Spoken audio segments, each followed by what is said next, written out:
So let's say you're out hunting and something happens to your bow.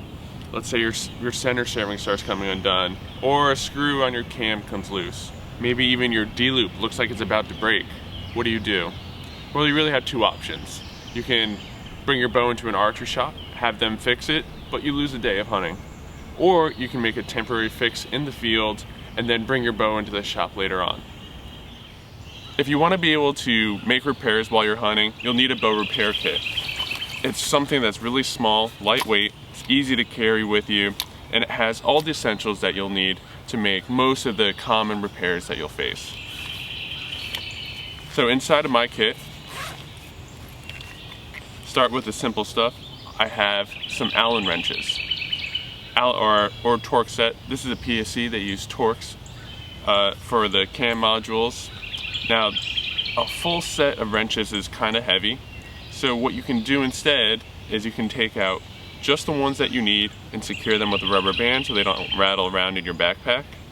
This is much more lightweight option than carrying a full set where you only need a few of the sizes. Super glue is another really good thing to carry with you. If your fletching comes loose, a little dab of super glue can secure that back together. Then of course we have serving material for redoing center serving, tying in a peep, or even doing a knocking point, and a length of D-loop material for redoing your D-loop. For making serving and D-loop repairs, you also need a lighter and a sharp knife. And that's all you need, and you can make this even more compact. You don't need to carry a full spool of serving material with you. You can just carry like a 3-foot section, and that weighs nothing. Now that you know the basic tools that you need to carry with you, you might be wondering, how do you use them? The wrenches are easy, lefty loosey, righty tighty. Just make sure you have the right sizes for everything on your bow, from your draw length modules on your cams, your arrow rest, your sight, anything that might come loose, carry a wrench for that. Serving material and your D-loop are a little bit more complicated, and you have to know some special knots. I'm going to show you how to do those knots using fluorescent parachute cord, just so it shows up better than black D-loop material, black center serving. I'm going to show you guys how to do a D-loop, but instead of using actual D-loop material, I'm using this bright orange parachute cord. I'm going to do it right over the top of my actual D-loop. This D-loop is obviously going to be much bigger, just to give you guys a little bit of reference here. So what I've done already is I've taken my lighter and I've melted down one end to make a mushroom, and you'll see that on your current D-loop, what I'm talking about there. And so you want to take that end that you just melted, and that should be on the outside, away from your knocking point. So you're going to make a loop here, and you're going to bring your tag ends through there, and you want to pull the inside one, and that mushroom is going to cinch down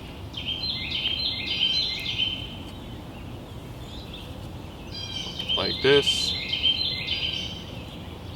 You want to pull that really tight. So then there you have 1/2 of your D-loop tied. Now if you look at your bow right now, you'll notice that the knots face opposite each other. You'll have the mushroom end on one side, and then you have mushroom end on the other side. And that's really important for keeping your D-loop nice and straight. So what we have here is we have our tag end. You can see how here we have the material that comes around here. So we're going to come to the other side like this. We're going to go on the inside, coming around what we just did there, back over the string and through here. And then you would tie this, you would pull this tight to a little bit shorter than your desired D-loop length. because you're going to cut it,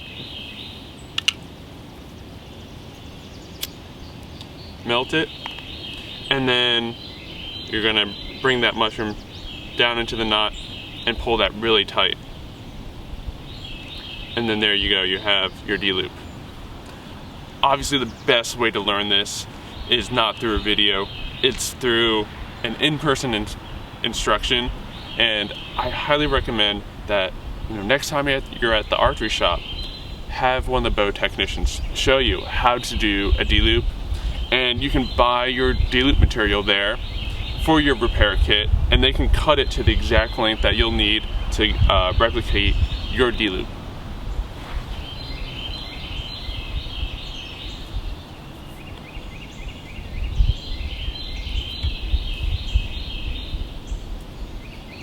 Okay, so now that we've done our D-loop, I'll show you how to do a quick serving.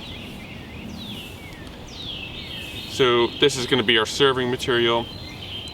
Again, we're using the giant parachute cord as a representative. And we have a tag end here that will lay on top of the string. And our first step is that we need to secure this tag end. And you always want to wrap the serving in the same direction as the string is twisting, so that you're not removing, not going against the twist of the string. So we're going to secure this by just wrapping over the top of it, holding it while we wrap.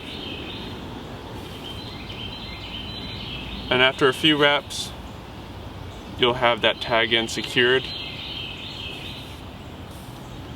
Okay, and then you can either pull it out of the way or cut it, and then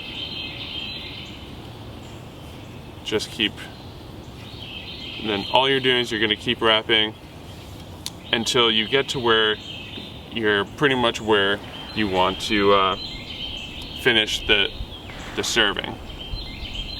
So once you're at that point, that's really the tricky part. So you can see my serving is wrapping in this direction. So I'm going to hold this here, and I'm going to take this tag end, and it's going to come onto the other side of the string, and I'm going to wrap the tag end back towards where I was working before in the opposite direction. And then, and then after 3 or 4 reps, I'll just lay this tag end along my other serving, and then I have this big loop here. I'm going to take this big loop, and now I'm going to go back to doing what I was doing before.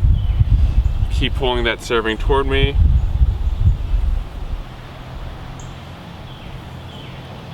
until I run out of wraps, and then I have this loop. And I'm going to grab my tag end and pull, and that's going to tighten everything down, and then you have a serving. Looks really messy. It's much easier when you use actual serving material. Those are the basics. Again, I highly recommend in-person instruction. It's the best way to learn, and you can get that from the experts at your archery shop. You can adapt and customize these bow repair kits to suit your equipment and the areas you hunt. And don't forget that these are just quick fixes. To get professional repairs, you have to go to an archery shop. And you can find a listing of archery shops right on bowhunting360.com.